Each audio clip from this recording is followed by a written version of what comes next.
우리가 오늘 말씀을 통해서 우리 안에 있는 어떠한 인생의 갈증이 있다 할지라도, 혹은 내 안에 갈망이 있다 할지라도 영원히 샘솟는 샘물과 같은 우리 예수님을 통해 그 갈증을 해결받는 시간 되시기를 주님의 이름으로 축원합니다. 오늘 말씀의 첫 번째는 물을 좀 달라입니다. 7절에 말씀하고 있어요. 사마리아 여자 한 사람이 물을 기르러 왔음에 예수께서 물을 좀 달라 하시니.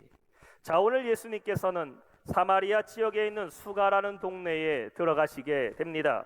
남쪽 예루살렘에서부터 북쪽에 있는 그 갈릴리까지 주님이 가시는데, 유다 남쪽에 있는 예루살렘과 북쪽에 있는 갈릴리를 지나가기 위해서는 사마리아 사람들이 살고 있는 지역을 통과하는 것이 가장 빠른 길입니다.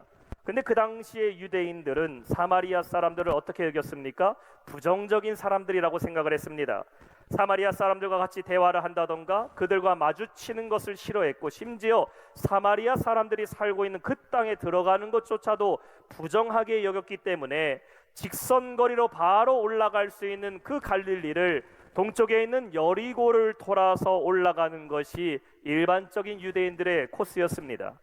근데 오늘 본문을 보게 되니까 예수님은 모든 유대인들이 그러했던 것처럼 사마리아를 피해서 돌아가신 것이 아니라 4절에 보면 이렇게 말하고 있습니다. 사마리아를 통과하여야 하겠는지라. pass through 사마리아라고 말하고 있어요.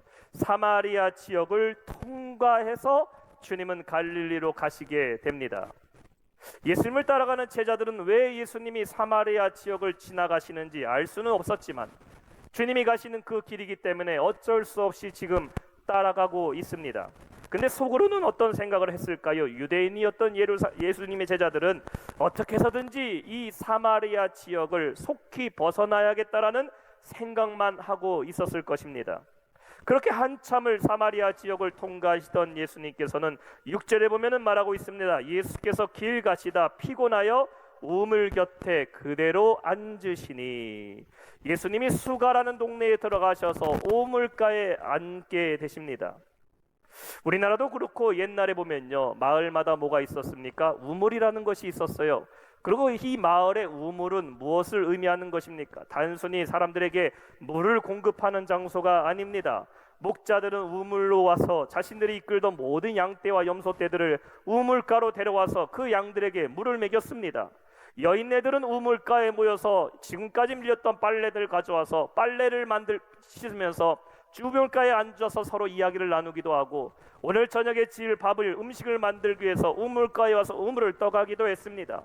밖에서 뛰어노는 아이들은 목이 마르면 어디로 달려갑니까? 우물가로 곧장 달려갔습니다. 그래서 마른 목을 축이면서 또 다시 놀았던 장소가 바로 우물가였다라는 것이에요.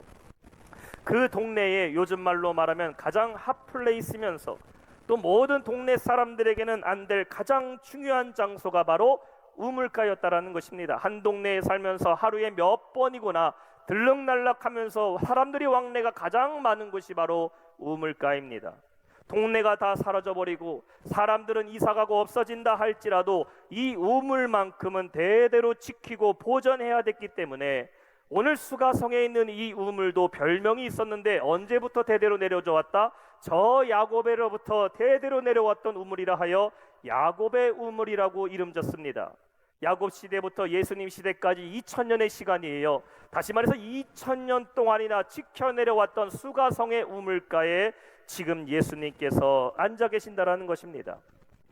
사마리아 사람들은 마주치는 것조차 싫어했던 유대인들인데, 수가성 우물가에 사람들이 가장 왕래가 많은 그 우물가에 유대인인 예수님이 앉아 계신다라는 것은 마치 오늘 예수님은 누군가 사마리아 사람을 일부러 만나러 오셨다라고 우리는 생각할 수가 있겠지요. 이러한 예수님을 홀로 두고 12명의 제자들은 어디로 가게 됩니까? 성급하게 마을로 내려가서 음식을 사러 갔다고 성경은 말하고 있어요. 8절 보니까 이렇게 말합니다. 이는 제자들이 먹을 것을 사러 그 동네로 들어갔음이러라. 저는 이 말씀을 보면서 제자들의 속마음이 보였습니다. 생각해 보십시오. 예수님과 12명의 제자들 13명이 먹을 음식 사려고 12명이 다 갈 이유가 뭐가 있겠습니까? 그 사람들의 속이 보입니다. 돈 갖고 있는 가룟 유다, 셈이 빠른 세리마태, 힘 좀 썼던 어부 베드로 3명만 가도요 13명 먹을 음식 충분히 사올 수 있는데 굳이 12명의 제자 모두 다 음식 사러 내려갔다는 것을 볼 때에 여기에 그만큼 있기 싫어하는 제자들의 속마음이 보이게 됩니다. 지금 예수님이 홀로 그 우물가에 앉아 계시는데 저 멀리서 한 여인이 머리에 물동이를 두고 이 우물가로 걸어오고 있습니다. 여인의 이름이 누구인지 성경은 알려주고 있지 않아요. 근데 이 여인에 대해서 이렇게만 말합니다. 한 사마리아 여자가. 우물 곁에 있는 유대인 예수님 그리고 사마리아 여자가 이 우물에서 마주치게 되었습니다. 조용한 정막이 흘러요. 소리 없는 대화 속에서 이러한 감정을 우리는 느낄 수 있습니다. 서로에게 말 걸지 말자. 모른 척하고 지나가자. 유대인들은 사마리아 사람들을 극도로 싫어했고 이러한 유대인들을 사마리아 사람들도 극도로 싫어했습니다. 아마 이 여인은 저 우물가에 앉아있는 유대인, 누가 봐도 유대인인 예수님을 보면서 그 여인은 속으로 이런 생각했을 겁니다. 제발 나를 모른 척해라. 그런데 이러한 정막을 깨고 오늘 예수님께서는 이 여인에게 먼저 말을 걸으십니다. 주님의 첫 마디는 이겁니다. 물을 좀 달라. Give me a drink. 예수님을 경계하면서 주님의 시선을 피하고 있는 이 여인에게 예수님 먼저 말을 걸어주셨다라는 것이에요. 예수님은 여인을 보고서 반갑게 인사하지 않았습니다. 안녕 이렇게 인사 안 했어요. 예수님은 자기 자신을 소개하지도 않았습니다. 나는 바로 예수다 이런 말도 안 하셨어요. 다만 이 여인에게 뭐라고 말씀하십니까? 물을 좀 달라라고 밑도 끝도 없이 얘기하십니다. 근데 이 말씀을 통해 우리는 무엇을 볼 수 있을까요? 지금 이 여인이 어떠한 물을 의지하고 있고 이 여인 안에 있는 인생의 갈증의 문제가 무엇인지를 예수님은 바로 말씀하고 있다는 것입니다. 이러한 주님의 말씀에 여인이 어떻게 대답합니까? 여인의 대답이 날카롭습니다. 9절에 보면 이렇게 말해요. 당신은 유대인인데 어찌하여 사마리아 여자인 나에게 물을 달라 하시나이까? 유대인인 당신과 나는 대화하기도 싫고 유대인인 당신에게 나는 물 주기도 싫습니다. 얼마나 이 여인이 방어하면서 대답을 합니다. 사람들은 자신 안에 있는 약점과 문제에 대해서 누군가 개입하는 것에 대한 거부감을 갖게 돼요. 내 안에 열등감이 있어요. 근데 그 열등감을 드러내고 싶어하는 사람은 아무도 없습니다. 내 안에 죄의 문제가 있어요. 그런데 이 죄의 문제는 나만 알아야 됩니다.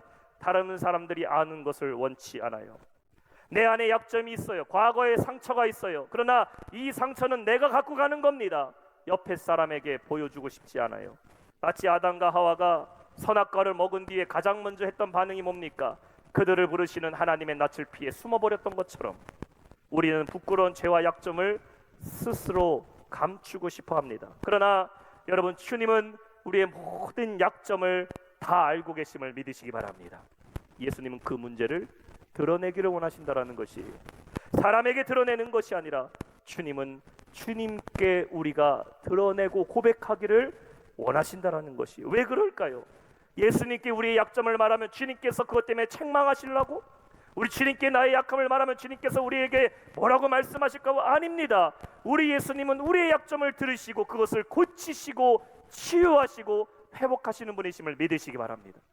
아마도 제자들이 음식을 사러 다 내려갔다라는 것은 주님은 이 여인과의 1대1의 만남을 하기 위해서 주님께서 그렇게 이끌어 가셨으리라 우리는 생각할 수 있겠죠. 왜냐하면 주님은 이 여인을 만나고 그 여인 안에 있는 문제를 해결해 주시기 원했다라는 것이에요. 그래서 마가복음 2장 17절에는 이렇게 말씀하고 있어요. 건강한 자에게는 의사가 쓸데없고 병든 자에게라 쓸데있느니라. 나는 의인을 부르러 온 것이 아니요 죄인을 부르러 왔노라 하시니라. 물을 좀 달라고 주님의 말씀에는 한낮에 사람들의 눈을 피해서 이 물을 몰래 기르러 왔던 이 여인의 모든 인생의 문제를 다 알고 계시는 우리 주님의 부르심이었다라는 것이, 여러분 오늘 우리가 예배 드릴 때에 이 예배를 통해 이 주님을 만나기를 축원합니다. 여러분의 삶 가운데 남들에게 말하지 못했던 숨겼던 아픔이 있습니까? 죄의 문제가 있으세요? 지난날 과거에 매인 문제가 있습니까? 내 안에 연약함과 갈등과 고통과 질병의 문제가 있습니까? 오늘 이 시간 우리를 찾아오신 그 예수님 앞에 나와서 고백하며 기도할 때에 주님께서는 반드시 들으시고 회복하시고 치유하시고 채워주실 줄로 믿습니다. 두 번째는 구하면 내게 주리라입니다. 10절 말씀이에요. 예수께서 대답하여 이르시되 내가 만일 하나님의 선물과 또 내게 물을 좀 달라 하는 이가 누구인 줄 알았더라면 내가 그에게 구하였을 것이요 그가 생수를 내게 주었으리라. 저는 가끔 연예인들을 만날 때가 있습니다. 근데 제가 아는 연예인이 있어서 만나는 것이 아니라, 만나려고 만난 것이 아니라 우연히 식당에 가서 만난다던가 비행기를 같이 탄다던가 심지어 미국에서도 한국 연예인들을 볼 때가 있었습니다. 근데 문제는 뭐냐면요, 그 연예인이 저랑 가까이 있을 때는 연예인인지 모른다라는 겁니다. 한 식당에서 밥을 먹고 같은 자리에 있었는데요, 저는 그 사람이 연예인인지 하나도 몰랐어요. 근데 꼭 밥을 다 먹고 자리에서 일어날 때쯤에 제 옆에 있는 사람이 이렇게 말합니다. 봤어? 봤어? 아니 뭘 봐? 연예인이잖아, 영화 배우잖아. 제가 그때 깨달아요. 그래? 저 사람이 그 사람이었어? 같이 있을 때는요, 연예인인지 몰랐다가 다 지나간 다음에 이미 다 빠빠이 한 다음에요, 제가 그 사람이 연예인이었다라는 것을 알 때가 훨씬 많아요. 만약에 그 사람이 연예인이었다면 미리 가서 인사도 하고 사인도 한 번 받았을 텐데, 그래서 지금까지 한 번도 사인을 받아본 적이 없습니다. 제가 예전에도 한번 말씀드렸어요. 이 제니라고 하는 유명한 블랙핑크인가요? 아이돌이 있어요. 공항에 갔더니요, 사람들이 엄청 많이 있더라고요. 기자들하고 사람들이 마글마글 모여 있습니다. 저는 저 때문에 나온 줄 알았어요. 그런데 같이 비행기를 타고 제니 때문에 나온 거라고 얘기하더라고요. 나중에 그 다음날 뉴스 보고 알았습니다. 제니가 왔었구나. 연예인이라든지 무슨 무유명한 정치인이라든지 심지어 대통령이라 할지라도요, 내가 이 사람이 누군지 못 알아보면은 그냥 지나가는 사람에 불과한 것이에요. 오늘 사마리아 여인에게 예수님이 찾아갔어요. 근데 이 여인이 눈앞에 있는 예수님이 누군지 알아보지를 못합니다. 자신이 누군지 알아보지 못하는 이 사마리아 여인에게 예수님은 10절에 누구이신지를 말하고 있는 겁니다. 내가 만일 하나님의 선물과 또 너가 물을 좀 달라 하고 있는 그가 누구인 줄 알았더라면 너가 그에게 구했을 것이요 그가 내게 생수를 주었으리라.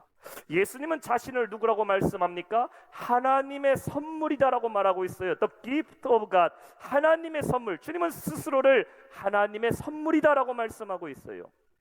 여러분, 선물이라는 것은요, 반드시 대상이 있어야 됩니다. 대상.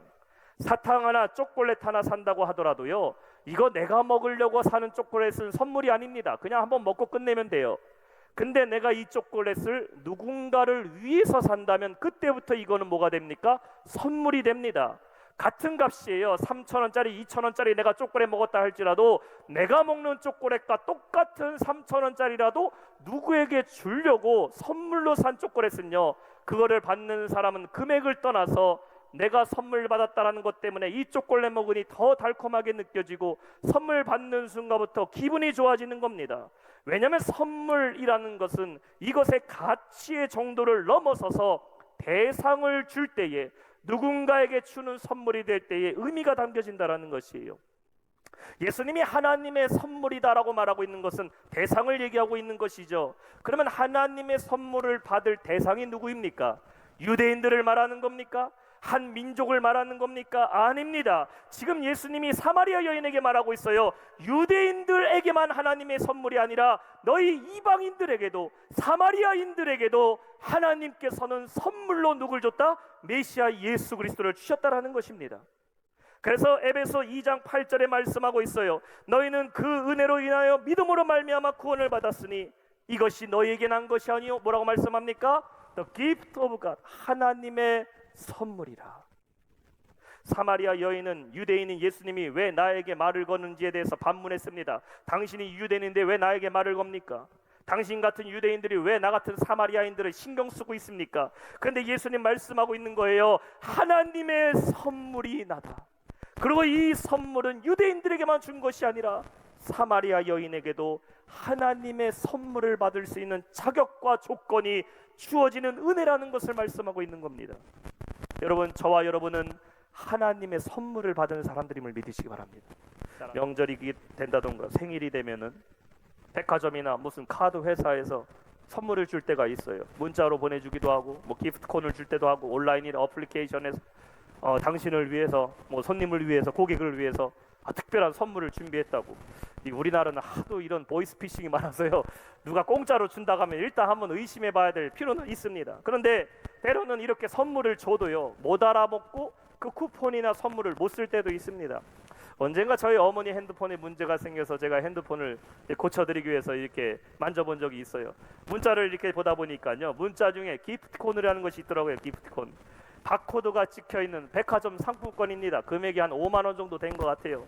근데 날짜가요, 벌써 1년 가까이 지나갔고요. 이제 남은 기한이 뭐 한 달 좀 안 되게 남았더라고요. 그래서 제가 어머니한테 말했습니다. 엄마, 이거 상품권이 있는데 왜 안 쓰셨냐고. 그러니까 어머니가 얘기하더라고요. 그거 상품권인지 몰랐다고. 괜히 눌렀다가 돈 나가는 줄 알아서 못 눌렀다고. 덕분에 제가 받아서 잘 썼습니다. 혹시 연세 드신 부모님들 모시고 사시면요, 가끔씩 핸드폰 검사도 좀 해드려요. 스팸 문자는 조심해야 되지만 혹시 못 쓰고 버리는 기프트콘 있으면 꼭 받아서 사용하시게 하시기 바랍니다. 세상에 예수님이 자기에게 주신 하나님의 선물인 것도 모르고 살아가는 사람이 얼마나 많이 있어요. 그러면서 삶의 문제를 만날 때에 죄 가운데 낙심하고 절망하고 인생의 갈증의 문제 속에서 허덕이며 어떻게 살아야 될지 모르고 살아가는 사람들이 너무나 많이 있어요. 누구를 만나야 돼요? 예수님을 만나야 될 줄 믿습니다. 그분이 누군지 알게 되면 그분께 구하는 것이고, 예수님께 구하면은 주님이 생수로 채워주실 줄 믿습니다. 사랑하는 성도 여러분, 예수님께 구하세요. 예수님께. 주님이 오늘 여러분의 삶에 찾아오셔서 심령의 문을 두드리시며 물을 달라고 하실 겁니다. 예수님 목말라서 물 달라고 하시는 게 아니에요. 여러분의 인생의 문제가 무엇인지, 지금 내가 가장 팔급해하고 있는 삶의 궁핍이 무엇인지 주님은 그것을 떠오르게 하시는 겁니다. 떠오르게. 말씀을 듣다 보면 여러분 안에 문제들이 떠올라요. 죄의 문제가 떠올라요.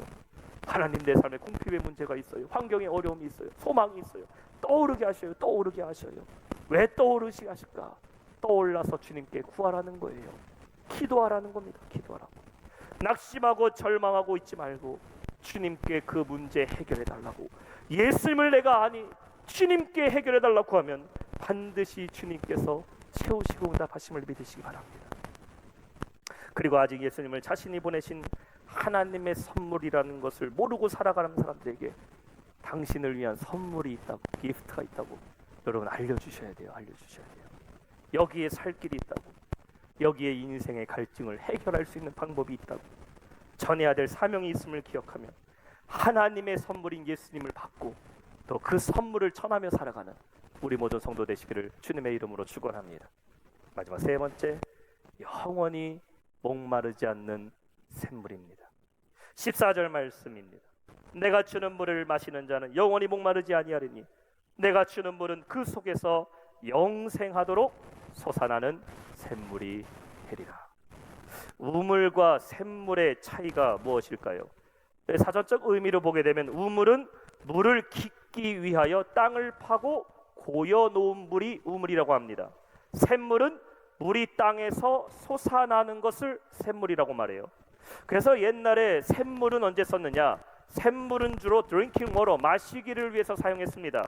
근데 우물은 언제 썼나? 물론 우물물도 마셨지만 생수가 있다면 우물물로는 생활용수로 많이 썼어요. 가축에게 물을 준다던가 빨래를 한다던가 농작물에다 물을 준다던가 생활용수로 많이 사용했습니다. 옛날에 이렇게 산에 가면 약수터라는 것이 있죠. 약수터에 가면 아침마다 약수통, 말통에다 약수를 받아다가 집에 가져가시는 분들이 있었어요. 약수통 받아다가 설거지하는 데 쓰는 사람 봤습니까? 생수 받아다가 뭐 샤워하는 데 쓰는 사람 봤습니까? 없습니다. 생수 받아다가는 마실 때 쓰는 것이에요. 오늘 사마리아 여인이 어디로 나왔어요? 우물가로 나왔습니다. 왜냐하면 여인의 갈증을 해결해 줄 수 있는 것은 우물밖에 없었기 때문이죠. 마치 우물 안에 있는 개구리와 같이 이 여인의 삶에는 우물이 전부였습니다. 그리고 그 물만 마시면서 평생을 살아왔어요. 근데 여인의 인생을 오늘 말씀 속에서 우리가 가만히 들여다보게 되니 이 여인은 마실 물만 필요했던 것뿐만 아니라 여인의 인생에는 온통 갈증을 해결하기 위해서 이 우물 저 우물 이 사람 저 사람 찾아 헤매며 살았다라는 것을 우리는 보게 됩니다. 예수님께서 여인에게 말하여 네 남편을 데리고 오라 라고 말했을 때에 17절에 여인이 뭐라고 대답하냐면은 나는 남편이 없습니다 라고 대답합니다. 남편이 없습니다. 이 여인에게 진짜 남편이 없었을까요? 아닙니다. 6명이나 있었어요. 6명. 그런데 남편이 진짜 없었던 것이 아니라 진짜 남편은 한 명도 없었다라는 것이, 다시 말씀드릴게요. 여인에게 남편이 진짜 없었던 것이 아니라 이 여인에게는 진짜 남편이 한 명도 없었어요. 18절에 보면 말합니다. 너에게 남편 5이 있었고 지금 있는 자도 내 남편이 아니니 내 말이 참되도다. 여인의 인생이 어떠했는지 구구절절 다 이야기를 듣지 않아도 남편이 6명이나 있었다는 이 여인의 말 속에서 우리는 이 사람이 얼마나 힘든 삶을 살아왔는지 알 수가 있지요. 마치 이런 겁니다. 목사님, 제가 살면서 죽을 뻔한 적이 6번이나 있었어요. 목사님, 제가 살면서 산전수전 공준전 인생의 쓴맛 단맛 신맛까지 다 본 사람입니다. 어떻게 살아왔는지 구구절절 인생의 이야기 듣지 않아도 얼마나 힘든 삶을 살았는지 우리는 짐작할 수가 있어요. 당시의 여인이 혼자 살아갈 수 없는 시대예요.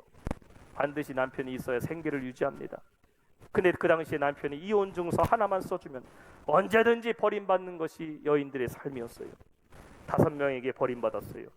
6번째 살고 있는 이 남자도 자신이 진짜 믿고 의지할 만한 남편이 아니에요. 이 여인의 인생이 얼마나 힘들고 고달팠는지 우리는 알 수가 있습니다. 나름대로 인생의 우물을 찾아서 헤매서 여러 가지 방법을 찾았어요. 여기 가면 갈증 해결할 수 있을 것 같았고, 첫 번째 남편, 두 번째 남편, 세 번째 남편, 네 번째 남편, 5번째 사람 만나면은 내 인생의 갈증 해결할 수 있을 거라 생각했습니다. 근데 그때마다 상처예요. 아픔입니다. 시간이 지나면 해결해 줄 줄 알았는데 시간이 지나니 흔적과 흉터만 남아 있어요. 그래서 아무도 찾지 않는 아주 뜨거운 오후 시간에, 정오 시간에 사람들을 피해서 우물물 기르러 온 이 여인의 모습이 마치 이 여인의 삶을 대변하고 있잖아요. 아무도 이제는 믿을 수 없고 오히려 사람 만나고 믿는 것이 더 두렵고, 그러나 어떻게든 먹고 살아야 하기 때문에 6번째 남편 곁에 살고 있는 것처럼 이 우물물 하나 의지하며 살아가는 이 여인의 인생의 모습을 그대로 지금 보여주고 있다는 것이에요. 이러한 여인에게 예수님이 말씀하고 있는 겁니다. 내가 주는 물을 마시는 자는 영원히 목마르지 아니하리라. 내가 주는 물은 그 속에서 영생하도록 솟아나는 샘물이 되리라. 예수님이 계시는 곳에는 우물이 있는 것이 아니라 예수님 계시는 곳엔 샘물이 있다라는 것을 말씀하시기 위해서 예수님 오늘 사마리아로 가셨어요. 제가 기사를 보니까 이런 말이 있더라고요. 평균 사람의 몸에는 70%의 물로 이루어져 있다고 합니다. 우리가 볼 때 내 몸에 살도 있고 근육도 있고 무거운 뼈도 있다고 생각하지만 사람의 몸의 70%는 물로 되어 있어요. 그런데 그러면은 70%가 물이면은 나머지 30%면 물이 없어도 될 거라 생각하지만 그렇지 않습니다. 사람이 언제 가장 갈증을 느끼냐면은 내 몸에 있는 수분의 1%만 모자라도 극심한 갈증에 시달린다고 합니다. 만약에 여러분 몸에 5%의 수분을 잃어버리면 탈수증으로 기절하게 돼요. 혼수 상태가 돼요. 10%의 물을 잃어버린다면은 사람은 죽게 됩니다. 따라서 사람은 언제나 무엇을 필요로 한다? 물을 필요로 하는 존재라는 것이에요. 1%만 모자라도 극심한 갈증을 느끼기 때문에 물이라고 보이는 것은 무조건 벌컥벌컥 마셔야지만 살 수 있는 것이 사람의 연약한 모습입니다. 마치 이것이 우리의 삶에도 그렇더라고요. 내가 아무리 많이 가졌고 아무리 인생의 70% 성공, 아니 100% 성공 다 이루었다 하더라도 여전히 사람은 인생의 갈증을 느끼고 살아가요. 만족하지 못합니다. 단 1%만 잃어버려도 무언가로 그것을 채우기 위해서, 그것이 쾌락이 될 수도 있고 물질이 될 수도 있고 인생의 성공이 자기 만족이 될 수 있고 그걸로 1%를 채우려고 해요. 그런데 예수님 안에는 뭐가 있다? 영원한 샘물이 있어요. 주님을 내 안에 모시고 있다면 우리는 1%도 걱정할 필요가 없어요. 완전하신 주님이 우리를 채워주시기 때문입니다. 이 진리를 깨달은 사도 바울은 빌립보서 4장 13절에 이렇게 고백합니다. 내게 능력 주시는 자 안에서 내가 모든 것을 할 수 있느니. 한번 따라합시다. 내게 능력 주시는 자 안에서 내가 모든 것을 할 수 있느니라. 아멘. 사랑하는 성도 여러분, 샘물 되시는 예수님을 의지하시기 바랍니다. 인생의 갈증 같은 문제가 있으세요? 나의 마음과 생각과 행동을 묶고 있는 그 어떤 과거의 문제가 있습니까? 죄의 문제가 있으세요? 이 시간 주님 앞에 가지고 나오세요. 그러면 주님께서 영원한 샘물로 여러분의 심령을 채워주실 겁니다. 그리고 영생을 주사 다시는 목마르지 않게 하실 거예요. 샘물 대신 그 주님 의지하며 또한 그 주님을 전하며 살아가는 우리 모든 성도 되시기를 주님의 이름으로 축원합니다.